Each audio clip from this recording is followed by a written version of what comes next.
20 जुलाई 1969 को अपोलो 11 के astronauts Neil Armstrong और बज ऑल्ड्रिन ने जब पहली बार चांद की धरती पर कदम रखा तो इंसानों के लिए वो एक बहुत बड़ी उपलब्धि थी।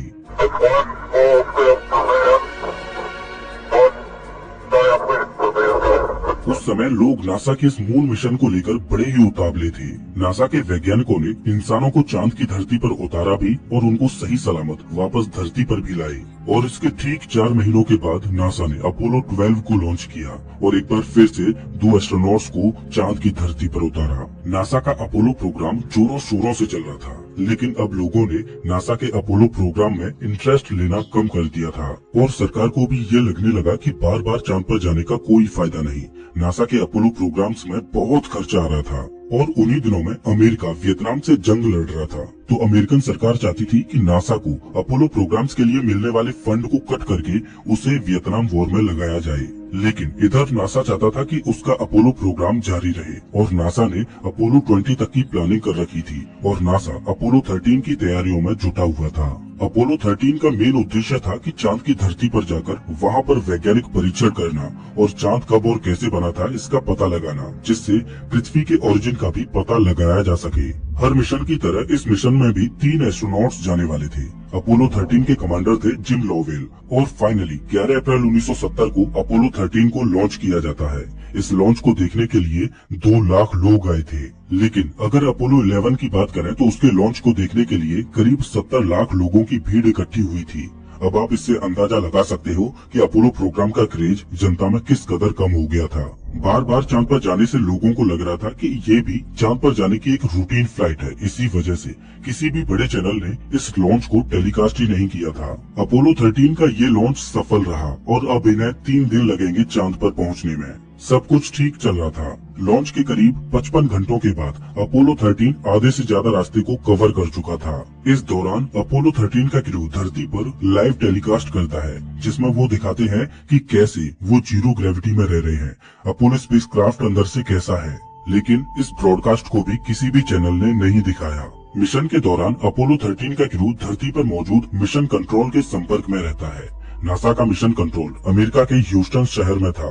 ह्यूस्टन में बैठे नासा के वैज्ञानिक हर पल अपोलो 13 पर नजर बनाए हुए थे, छोटी से छोटी गतिविधि को देख रहे थे और अपोलो 13 के क्रू को हर पल गाइड कर रहे थे। आगे अपोलो 13 में क्या हुआ उससे पहले आपको अपोलो 13 के इस बेसिक स्ट्रक्चर को समझना बहुत जरूरी है। ये है अपोलो स्पेसक्राफ्ट, जो कि 3 भागों से मिलकर बना है। इनमें पहला भाग है लूनर मॉड्यूल और इस लूनर मॉड्यूल का उपयोग तब होगा जब अपोलो स्पेसक्राफ्ट चांद के ऑर्बिट में पहुंच जाएगा। चांद के ऑर्बिट में पहुंचने के बाद ये स्पेसक्राफ्ट से अलग होगा और इसमें 2 एस्ट्रोनॉट्स बैठकर चांद की धरती पर उतरेंगे और जब चांद पर एस्ट्रोनॉट्स का काम खत्म हो जाएगा उसके बाद फिर से एस्ट्रोनॉट्स इसी लूनार मॉड्यूल में बैठकर वापस अपोलो स्पेसक्राफ्ट में पहुंच जाएंगे। यहाँ पर ध्यान देने वाली बात यह है कि इस लूनार मॉड्यूल का खुद का लाइफ सपोर्ट सिस्टम है।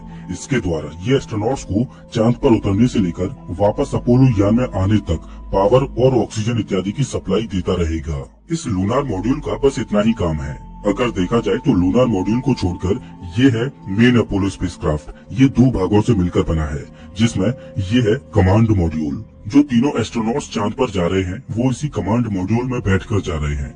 इसी कमांड मॉड्यूल के द्वारा ही एस्ट्रोनॉट्स पूरे स्पेसक्राफ्ट को कंट्रोल करते हैं। इसी के अंदर वो सारे कंप्यूटर्स और नेविगेशन सिस्टम लगे हैं जिनके द्वारा अपोलो स्पेसक्राफ्ट धरती से मिशन कंट्रोल के संपर्क में है। आप इस कमांड मॉड्यूल को अपोलो स्पेसक्राफ्ट का दिमाग बोल सकते हो। लेकिन अपोलो स्पेसक्राफ्ट का जो तीसरा जरूरी भाग है वो है सर्विस मॉड्यूल। आप सर्विस मॉड्यूल को अपोलो स्पेसक्राफ्ट का दिल बोल सकते हो, क्योंकि सर्विस मॉड्यूल कमांड मॉड्यूल के लिए लाइफ सपोर्ट का काम करता है। कमांड मॉड्यूल में बैठे एस्ट्रोनॉट्स को जिंदा रखने के लिए जो जरूरी चीजें हैं जैसे इलेक्ट्रिसिटी, ऑक्सीजन, पानी इत्यादि, ये सभी सर्विस मॉड्यूल के द्वारा ही कमांड मॉड्यूल में पहुंचते हैं। इस सर्विस मॉड्यूल में एक इंजन भी लगा है जिसके द्वारा ये एस्ट्रोनॉट्स चांद पर पहुंचेंगे और अपने पाथ को सेट करके वापस आएंगे। आप ये समझ लो कि बिना इस सर्विस मॉड्यूल के चांद पर जाना तो बहुत दूर की बात, वापस धरती पर भी नहीं आया जा सकता। जैसा कि अभी मैंने आपसे बोला था कि आप सर्विस मॉड्यूल को अपोलो स्पेसक्राफ्ट का दिल बोल सकते हो और अगर इस दिल में ही हार्ट अटैक आ जाए तो क्या होगा। कुछ ऐसा ही हुआ था अपोलो 13 के साथ। ये जो सर्विस मॉड्यूल है उसने ही काम करना बंद कर दिया था। दरअसल ब्रॉडकास्ट खत्म करने के करीब 7 मिनट बाद जब अपोलो का क्रू सोने के लिए जा रहा था, तब उसे ह्यूस्टन में मौजूद मिशन कंट्रोल से एक जरूरी काम करने के लिए बोला जाता है। मिशन कंट्रोल ने अपोलो के क्रू से ऑक्सीजन टैंक में लगे फैन को ऑन करके लिक्विड ऑक्सीजन को स्टीयर करने के लिए कहा। दरअसल स्टीयर का मतलब होता है किसी लिक्विड को आपस में मिलाना। दरअसल जब भी कोई स्पेस मिशन भेजा जाता है तो उसमें ऑक्सीजन और हाइड्रोजन इत्यादि गैस को लिक्विड फॉर्म यानी तरल रूप में कन्वर्ट करके भेजा जाता है। ऑक्सीजन इत्यादि को लिक्विड फॉर्म में भेजने का फायदा ये होता है कि कम जगह में ज्यादा गैस को भरा जा सके। अब अंतरिक्ष में टेम्परेचर इतना कम होता है कि ये लिक्विड ऑक्सीजन जमने लगती है, तो इस वजह से ऑक्सीजन टैंक में एक फैन लगाया जाता है जिसकी सहायता से ऑक्सीजन की बनने वाली परतों को आपस में मिलाया जाता है ताकि ऑक्सीजन हमेशा एक समान अवस्था में बनी रहे। और ये एक रूटीन प्रोसेस है जिसको कुछ घंटों के अंतराल पर हर बार करना पड़ता है। मिशन कंट्रोल ने अपोलो 13 के क्रू से इसी रूटीन प्रोसेस को करने के लिए कहा। जैसे ही जैक स्विगर्ट ने ऑक्सीजन टैंक में मौजूद फैन को चालू करने के लिए क्रायोस्टीयर के स्विच को दबाया, वैसे ही ऑक्सीजन टैंक 2 में शॉर्ट सर्किट की वजह से एक स्पार्क पैदा होता है और ऑक्सीजन टैंक 2 ब्लास्ट हो जाता है। ये ब्लास्ट इतनी जोर से होता है कि सर्विस मॉड्यूल का एक साइड से करीब 13 फीट का पैनल उखड़कर बाहर निकल जाता है। जैसे ही ये ब्लास्ट होता है वैसे ही अपोलो स्पेसक्राफ्ट के सभी अलार्म्स एक साथ बजने लगते हैं। इधर ह्यूस्टन में बैठे मिशन कंट्रोल के कंप्यूटर्स पर अजीब तरह की रीडिंग्स दिखाई देने लगती हैं। मिशन कंट्रोल को उन रीडिंग्स पर विश्वास नहीं हो रहा था। तभी अपोलो का क्रू मिशन कंट्रोल से बोलता है। सर्विस मॉड्यूल में 3 फ्यूल सेल्स लगे थे जिनकी मदद से अपोलो स्पेसक्राफ्ट में बिजली की सप्लाई की जा रही थी, लेकिन इस धमाके की वजह से 3 में से 2 फ्यूल सेल्स खत्म हो गए। अब स्पेसक्राफ्ट को केवल एक ही फ्यूल सेल से पावर मिल रही थी जो कि स्पेसक्राफ्ट को चलाए रखने के लिए पर्याप्त नहीं थी। इसके बाद एस्ट्रोनॉट्स के सामने एक और नई प्रॉब्लम खड़ी हो गई। दरअसल ब्लास्ट में एक ऑक्सीजन टैंक तो बिल्कुल ही खत्म हो चुका था, लेकिन एस्ट्रोनॉट्स को दूसरे ऑक्सीजन टैंक की रीडिंग तेजी से नीचे गिरती हुई नजर आ रही थी। एस्ट्रोनॉट्स को समझ नहीं आ रहा था कि ये क्या हो रहा है, लेकिन तभी जिम लोवेल खिड़की की ओर देखते हैं तो उन्हें दिखाई देता है कि ऑक्सीजन टैंक 1 से बड़ी ही तेजी से ऑक्सीजन अंतरिक्ष में रिसती जा रही है। परेशानी ये थी कि सर्विस मॉड्यूल में केवल 2 ही ऑक्सीजन टैंक थे, जिनमें से एक पूरी तरह से खत्म हो चुका था और दूसरा खत्म होने की कगार पर था। ये ऑक्सीजन एस्ट्रोनॉट्स और पूरे कमांड मॉड्यूल को जिंदा रखने के लिए बहुत जरूरी थी। एस्ट्रोनॉट्स को श्वास लेने के लिए भी ऑक्सीजन की जरूरत थी और बिजली और पानी को बनाने के लिए भी ऑक्सीजन की जरूरत थी। अब ऐसे हालातों में चांद पर जाना तो बहुत दूर की बात। मिशन कंट्रोल के सामने सबसे बड़ी परेशानी ये थी कि इन एस्ट्रोनॉट्स को अब वापस धरती पर कैसे लाया जाए। ये पृथ्वी से इतनी दूर थे कि अगर इनको पृथ्वी पर वापस लाया भी जाएगा तो इन्हें अभी भी करीब 4 दिन और लग जाएंगे। क्या इतने दिनों तक एस्ट्रोनॉट्स बिना बिजली, पानी और ऑक्सीजन के सरवाइव कर पाएंगे? और अंतरिक्ष की जमा देने वाली ठंडी का क्या, इसको वो कैसे झेल पाएंगे? क्योंकि पावर सप्लाई खत्म होने की वजह से अब स्पेसक्राफ्ट के हीटर भी बंद पड़े हैं और अंतरिक्ष इतनी भयानक जगह है जहां पर इन्हें बचाने के लिए कोई रेस्क्यू मिशन भी नहीं भेजा जा सकता। और ऐसे किसी रेस्क्यू मिशन को भेजा भी जाएगा तो उसकी तैयारियों में ही 3 से 4 महीनों का समय लग जाएगा। अपोलो 13 को वापस लाने के लिए मिशन कंट्रोल ने एक प्लान बनाया। हालांकि ये प्लान काम करेगा या नहीं ये कोई नहीं जानता, लेकिन इसके अलावा मिशन कंट्रोल के पास कोई और रास्ता था भी नहीं। अब चूंकि सर्विस मॉड्यूल के फेलियर से कमांड मॉड्यूल किसी काम का नहीं बचा था, इस वजह से मिशन कंट्रोल ने अपोलो 13 के क्रू को लूनार मॉड्यूल में बैठने के लिए कहा। लेकिन यहाँ पर एक और परेशानी थी कि इस लूनार मॉड्यूल को कुछ इस तरह से बनाया गया था कि इसमें केवल 2 एस्ट्रोनॉट्स 20 घंटों तक ही बैठ सकते थे। लेकिन अब इसमें ये 3 एस्ट्रोनॉट्स लगभग 4 दिनों तक बैठेंगे और इसे एक लाइफ बोट की तरह इस्तेमाल करेंगे। अपनी सप्लाईज और बिजली को बचाने के लिए इन एस्ट्रोनॉट्स को मिशन कंट्रोल की ओर से एक इंस्ट्रक्शन मिलता है कि स्पेसक्राफ्ट में मौजूद जितनी भी गैर जरूरी चीजें हैं उनको बंद कर दें ताकि पावर को धरती पर री एंट्री के लिए बचाया जा सके। पीने के लिए पानी लिमिटेड था तो एस्ट्रोनॉट्स को पूरे दिन में सिर्फ 1 गिलास पानी पीने के ही इंस्ट्रक्शंस मिले थे। हालांकि इन एस्ट्रोनॉट्स को सिर्फ 2 से ढाई दिनों में धरती पर वापस लाया जा सकता है। इसके लिए इनको अपोलो स्पेसक्राफ्ट को यू टर्न लेकर वापस धरती की ओर मोड़ना होगा, लेकिन इसके लिए इन्हें सर्विस मॉड्यूल के मेन इंजन को चालू करना पड़ेगा। लेकिन मिशन कंट्रोल इस बात से चिंतित था कि सर्विस मॉड्यूल में कितना डैमेज हुआ है ये कोई नहीं जानता। इस वजह से कहीं ऐसा ना हो कि मेन इंजन को चालू करते ही पूरा स्पेसक्राफ्ट ही ब्लास्ट कर जाए। इस परेशानी को ध्यान में रखते हुए सर्विस मॉड्यूल के मेन इंजन को चालू न करने का ही फैसला लिया गया और अपोलो यान को धरती पर लाने के लिए एक दूसरे और लंबे रास्ते को चुना गया।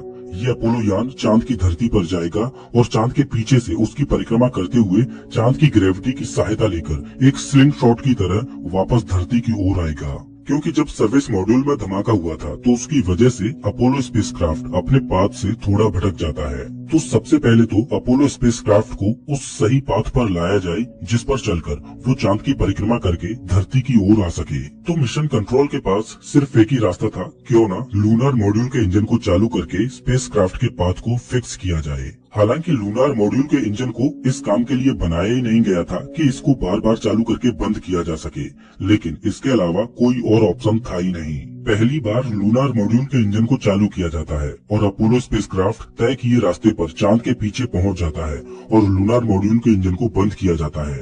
अब ये एस्ट्रोनॉट्स धरती से इतने दूर आ चुके थे कि ये एक नया रिकॉर्ड बन जाता है। ये एस्ट्रोनॉट्स धरती से करीब 4 लाख किलोमीटर से भी ज्यादा दूर पहुंच चुके थे।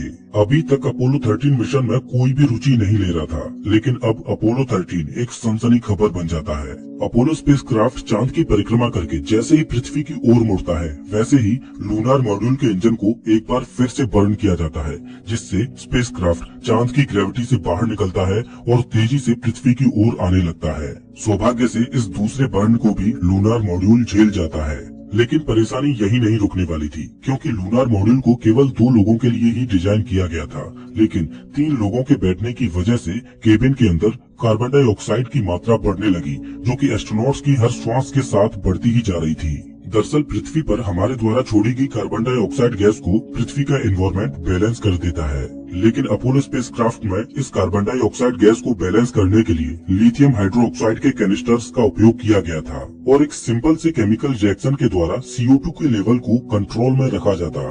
लेकिन लूनार मॉड्यूल में लगा कैनिस्टर सिर्फ 2 लोगों के लिए ही बना था, जो कि कुछ ही समय तक काम कर सकता था। स्पेसक्राफ्ट में इस CO2 के लेवल को कम नहीं किया गया, तो ये तीनों एस्ट्रोनॉट्स कुछ ही देर में अपना दम तोड़ देंगे। लेकिन सौभाग्य से अच्छी खबर ये थी कि बंद पड़े कमांड मॉड्यूल में एक बड़ा कैनिस्टर बॉक्स लगा था। लेकिन परेशानी ये थी कि लूनार मॉड्यूल में लगे कैनिस्टर और कमांड मॉड्यूल में लगे कैनिस्टर्स को अलग अलग कंपनियों ने बनाया था। इस वजह से दोनों की ही डिजाइन अलग अलग थी। धरती से मिशन कंट्रोल ने एस्ट्रोनॉट्स को गाइड किया और स्पेसक्राफ्ट में मौजूद चीजों से जुगाड़ करके उन्होंने इस परेशानी को भी सॉल्व कर लिया और CO2 का लेवल नीचे गिरने लगा। ह्यूस्टन में मौजूद वैज्ञानिकों को लगा कि इन एस्ट्रोनॉट्स का नींद लेना बहुत जरूरी है, ताकि इनका दिमाग सही तरह से काम करता रहे। लेकिन अंतरिक्ष यान में ठंड इतनी थी कि इनको नींद कैसे आ जाए। स्पेसक्राफ्ट की विंडोज पर भी बर्फ जमने लगी थी।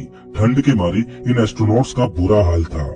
जैसे तैसे ये एस्ट्रोनॉट्स पृथ्वी के करीब आते हैं, लेकिन अभी भी इनको एक और बड़ी चुनौती को पार करना होगा। दरअसल पृथ्वी के वायुमंडल में प्रवेश करते समय एक सही एंगल पर एंट्री करना बहुत जरूरी था। अगर ये एंगल थोड़ा कम होगा तो स्पेसक्राफ्ट वायुमंडल से टकराकर बाउंस बैक करके सीधा अंतरिक्ष में चला जाएगा और फिर ये कभी धरती पर वापस नहीं लौट पाएगा। ये बिल्कुल वैसे ही है जैसे तालाब में एक खास एंगल पर पत्थर फेंकने पर वो पानी के ऊपर उछलने लगता है, और अगर इस स्पेसक्राफ्ट का एंगल थोड़ा ज्यादा हुआ तो स्पेसक्राफ्ट पृथ्वी के वायुमंडल में प्रवेश करते ही ब्लास्ट कर जाएगा। अभी अपोलो स्पेसक्राफ्ट का एंगल पृथ्वी पर री एंट्री करने के लिए बिल्कुल भी सही नहीं था। आमतौर पर री एंट्री के दौरान कमांड मॉड्यूल के द्वारा ही इस एंगल को फिक्स किया जाता है, लेकिन कमांड मॉड्यूल तो बंद पड़ा है और लूनार मॉड्यूल में इस एंगल को सेट करने के लिए कोई भी कंप्यूटर प्रोग्राम नहीं डाला गया था। इस वजह से इस एंगल को एस्ट्रोनॉट्स को मैनुअली सेट करना था। मिशन कंट्रोल के द्वारा कुछ कैलकुलेशंस की गई और एस्ट्रोनॉट्स को गाइड किया गया कि कितने समय तक कौन से इंजन को चालू करना है।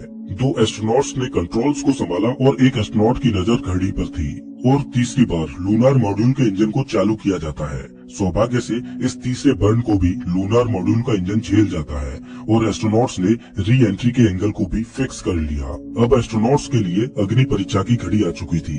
री एंट्री के लिए उन्हें कमांड मॉड्यूल में वापस जाना जरूरी था, क्योंकि केवल कमांड मॉड्यूल को ही री एंट्री के लिए डिजाइन किया गया था। इसके ऊपर हीट शील्ड लगी थी। अच्छी बात यह थी कि री एंट्री के लिए पावर बचाने के लिए कमांड मॉड्यूल को बहुत पहले ही बंद कर दिया था, जिस वजह से री एंट्री के लिए कमांड मॉड्यूल में रखी बैटरीज में पर्याप्त पावर थी।